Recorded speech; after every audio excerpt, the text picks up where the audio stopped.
ఒకప్పుడు ఒక పెద్ద సూపర్ హీరో భవనంలో ఐరన్ మ్యాన్ మరియు కెప్టెన్ అమెరికా మధ్య చాలా తీవ్రమైన వాదన జరిగింది. టోనీ స్టార్క్ విశ్రాంతిగా కూర్చుని మిగిలిన అన్ని కుకీలను తింటున్నాడు. అప్పుడే వచ్చిన కెప్టెన్ అమెరికా అది చూసి బాగా కోపం తెచ్చుకున్నాడు. టోనీ, నువ్వొక్కడివే అన్ని కుకీస్ ని తినకూడదు. మనం వాటిని షేర్ చేసుకోవాలి అనుకున్నాం కదా. చూడు స్టీవ్, నేను అన్ని కుకీలను తినలేదు. నేను ఒకటి వదిలేశాను. అంతేకాకుండా నా సూట్ను శక్తివంతం చేయడానికి నాకు అదనపు శక్తి అవసరం.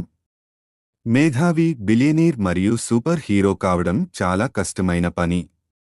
టోనీ, నేను కూడా విలన్స్ తో ఫైట్ చేస్తాను. సూపర్ సోల్జర్ ఇంధనం కోసం నాకు కుకీ కావాలి. అవును, కానీ నీకు నాలాగా మెరుస్తున్న ఫాన్సీ ఐటమ్స్ ఏమీ లేవు కదా. సరే, మనం ఈ సమస్యని సూపర్ హీరోస్ లాగానే సాల్వ్ చేసుకుందాం. వాట్? డాన్స్ పోటీనా? అయితే నేనే గెలుస్తాను అని బయట టాక్. నో, ఇదొక కుకీ షోడౌన్. ఎవరైతే బెస్ట్ కుకీని తయారు చేస్తారో వారు ఈ మిగిలిన చివరి కుకీని గెలుచుకుంటారు. మరియు ఓడిపోయిన వారు గెలిచిన వారికి ఇష్టమైన కుకీస్ ని వారమంతా తయారు చేయాలి. ఓకే, నేను ready. Cap Jarvis, cookie bottle మోడ్ని ఆన్ చే. అకస్మాత్తుగా వంటగది హైటెక్ బేకింగ్ అరేనాగా మారింది. మిక్సర్లు గిరగిరా తిప్పడం ప్రారంభించాయి, ఓవెన్లు వేడెక్కాయి, మరియు గోడల నుండి వంట సామాన్లు బయటకు వచ్చాయి. కెప్టెన్ అమెరికా, బేకింగ్ జస్టిస్ అంటూ ఆప్రాను పట్టుకుని చేతితో పిండిని కలపడం ప్రారంభించాడు.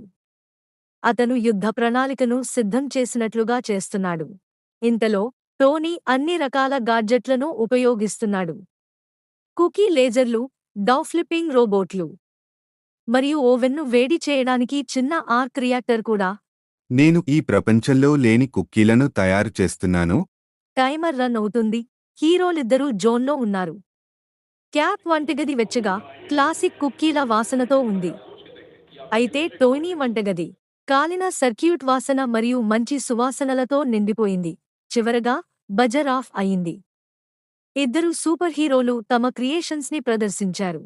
కెప్టెన్ కుకీలు బంగారు రంగులో, గుండ్రంగా మరియు గూయీ చాక్లెట్ చిప్లతో నిండి ఉన్నాయి.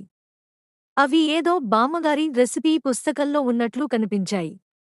మరోవైపు టోనీ చాలా డిఫరెంటుగా చేశాడు. అతని కుకీలు నిజంగా మెరుస్తున్నాయి. అవి అసలు తినదగినవేనా? తప్పకుండా తినొచ్చు, కానీ ఆ మెరిసే భాగాన్ని మాత్రం తినకూడదు. ఇద్దరూ ఒకరి కుకీలను మరొకరు తిన్నారు. దీని రుచి ఏదో బ్యాటరీ లాగా ఉందేంటి? దీని రుచి బాగుంది, చాలా హెల్దీగా అనిపిస్తుంది. వారు ఒకరి ఫేస్ ఇంకొకరు చూసుకున్నారు. ప్లేట్లో ఉన్న చివరి కుక్కీ వైపు చూశారు. కెప్టెన్ అమెరికా దానిని సగానికి విరిచి టోనీకి ఒక ముక్కను అందించాడు. సరే, మనం ఈ పోటీని డ్రా చేసుకుందాం. డీల్ కెప్టెన్, కానీ రేపు గాలిలో ఎగిరే జెట్ కప్ కేక్స్తో పోటీకి రెడీగా ఉంటాను. కాబట్టి గ్రేట్ కుకీ యుద్ధం టైగా ముగిసింది, మరియు ఇద్దరు హీరోలు కలిసి కూర్చుని వారి చివరిగా పంచుకున్న కుకీని తిన్నారు. మరొక రోజు విలన్లతో పోరాడటానికి సిద్ధంగా ఉన్నారు.